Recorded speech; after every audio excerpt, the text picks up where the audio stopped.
সুপ্রিয় দর্শক, আসসালামু আলাইকুম। সবাইকে স্বাগত জানাচ্ছি আজকের গুরুত্বপূর্ণ সংবাদে। প্রথমে জানিয়ে দিচ্ছি সংবাদ শিরোনাম, পরে বিস্তারিত। আলোচনাটা সামান্য একটু দীর্ঘ হবে, কারণ একটা শর্ট সেন্টেন্সে এই কথাগুলো সঠিকভাবে প্রকাশ করা যাবে না। ভারতের প্রধানমন্ত্রী নরেন্দ্র মোদী, তিনি ক্ষমতায় আছেন টানা বেশ কয়েকবার। ঠিক একই সময়ে বাংলাদেশে তখন তৎকালীন প্রেক্ষাপটে আওয়ামী লীগ টানা কয়েকবার ক্ষমতায় ছিল, যার যার মতো করে ইলেকশন ম্যানিপুলেট করে। তো এই সময়টার মধ্যে ভারত তাদের যে নিজস্ব স্বার্থ, বাংলাদেশকে থাকে না যে ওই যে বানরের রুটি ভাগাভাগির মতন কইরা, তারা কিন্তু তাদের স্বার্থ আদায় করে নিছে।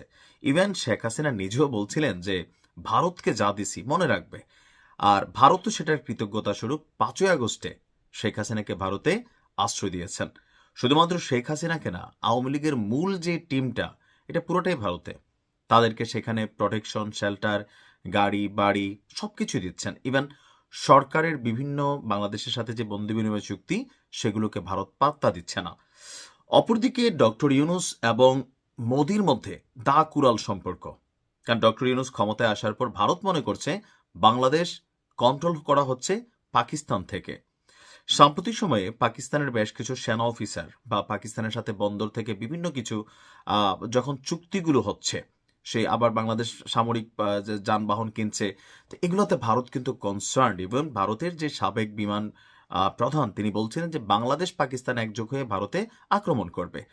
আর ডক্টর ইউনুসকে মোদি আসলে দেখতে পারে না, আবার ডক্টর ইউনুসও মোদিকে খুব বেশি দেখতে পারেন না। তবে যখন একবার দেখা হয়েছে, তখন ডক্টর ইউনুস আবার এই দেশে বৈশা বা মিডিয়াতে যেই শক্ত ভাষা কথা বলেন, মোদির সামনে গিয়ে ওনার ভিন্ন আনুগত্য কিন্তু আমরা দেখেছি। এটা হচ্ছে পলিটিক্স।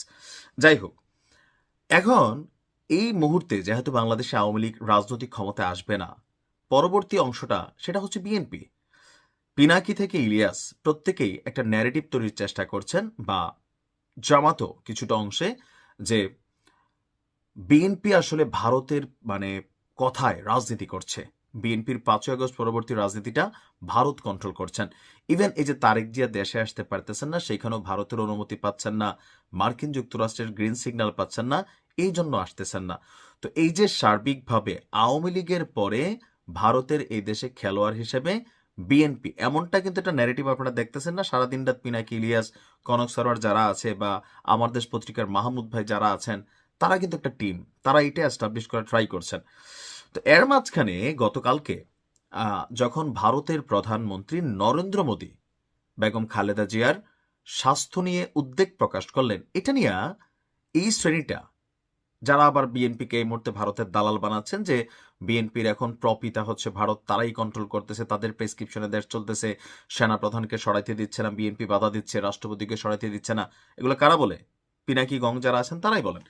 তো তাদের এই কথা যখন নরেন্দ্র মোদী, বেগম খালেদা জিয়া অসুস্থ, তো গেল 2 সপ্তাহ আগে বা 1 সপ্তাহ না 4-5 দিন আগে, যাই হোক, এবার যে ভর্তি হলেন পাকিস্তানের প্রধানমন্ত্রী শেহবাজ শরীফ, সেও তো একটা স্টেটাস দিল বেগম খালেদা জিয়াকে নিয়ে। এটাতে সবাই লাভ রিয়েক্ট দিলেন, কিন্তু যখন নরেন্দ্র মোদী বেগম খালেদা জিয়াকে নিয়ে একটা স্টেটাস দিল, সেটাতে হাহা রিয়েক্ট, সেটা নিয়ে নানান কুমন্তব্য, কুবাক্য চলে আসলো। এটা কেন আসলো?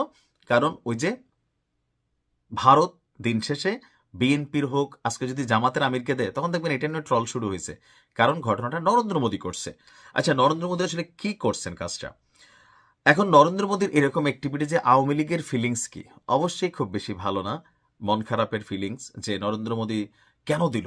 কারণ থাকে না যে নরেন্দ্র মোদী আওয়ামী লীগের লোক, এরকম একটা ফিলিংস কিন্তু অনেকের মনে কাজ করে গেছে।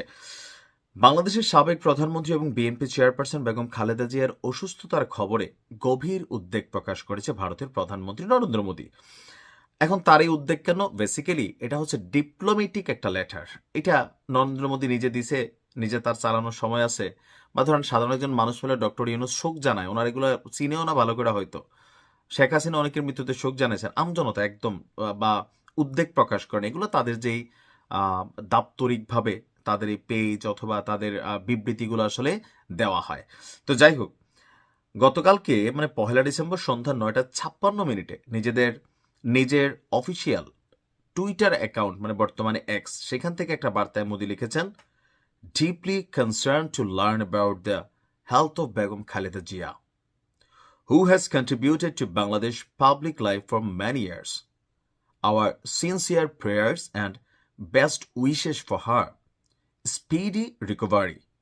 India stands ready to extend all possible support in whatever way we can. এখন নরেন্দ্র মোদী এত সুন্দর ইংরেজি লিখতে পারে কিনা। আচ্ছা, তো বাংলা করে যদি কি আসে, বেগম খালেদা জিয়ার স্বাস্থ্যের অবস্থার বিষয়ে জানতে পেরে গভীরভাবে উদ্বিগ্ন ভারত। বহু বছর ধরে তিনি বাংলাদেশের গণজীবনে গুরুত্বপূর্ণ অবদান রেখে এসেছেন। তার দ্রুত সুস্থতার জন্য আমাদের আন্তরিক প্রার্থনা এবং শুভকামনা রইল। যে কোনো প্রয়োজনে ভারত সব রকম সম্ভাব্য সহযোগিতা করবে। খুবই সুন্দর ভাষা। পাকিস্তানের শাহবাজও কিন্তু এরকমই লিখছেন। কাতার দেখেন, কাতারের আমির এর আগে যখন বেগম খালেদা জিয়া তিনি আপনার কি বলা হয় যে চিকিৎসার জন্য লন্ডনে গেলেন, এয়ারবাসটা যেটা অ্যাম্বুলেন্স এয়ারবাস সেটা কাতারের আমির দিল। তো এগুলো হচ্ছে কি ডিপ্লোমেসি, একটা দেশের রাষ্ট্রের সাথে আরেকটা দেশের সম্পর্ককে বা বড় বড় পর্যায়ে, যেমন কয়েকদিন আগে ভারতে যে দুর্ঘটনা ঘটলো, অগ্নিকাণ্ড হইল, এটা থেকে বাংলাদেশ উদ্বেগ প্রকাশ করছে না, করছে। এগুলো হচ্ছে ডিপ্লোম্যাটিক লেটার। এটা নামে রাজনীতি, অন্তরে কি আছে সেটা ডিপ্লোমেসি বোঝা যায় না। যেমন ধরেন শেখ হাসিনাকে প্রত্যাবর্তনের জন্য বাংলাদেশের পক্ষ থেকে যে চিঠি দেওয়া হলো, সেটা নিয়ে ভারতের রিয়েকশন কি ছিল? ভারতের অবস্থান বাংলাদেশের জনগণের সঙ্গে। বাংলাদেশ সরকারের চিঠি তারা পেয়েছে, বিষয়টি আইনি বিষয়কে কেন্দ্র করে পর্যবেক্ষণ করা হচ্ছে। যতটুকু সম্ভব ভারত সহযোগিতা করবে আইনের মাধ্যমে, যেটা করা যায়। প্রত্যেকটা কথার মধ্যে আইন, কিন্তু শুনতে তো মনে হয় যে সিম্পলি যে না, মনে হয় যত সুন্দর কথা কিছু দিয়ে দিবে। তো বাস্তবতা কি আপনিও বোঝেন, আমিও বুঝি, দিবে না।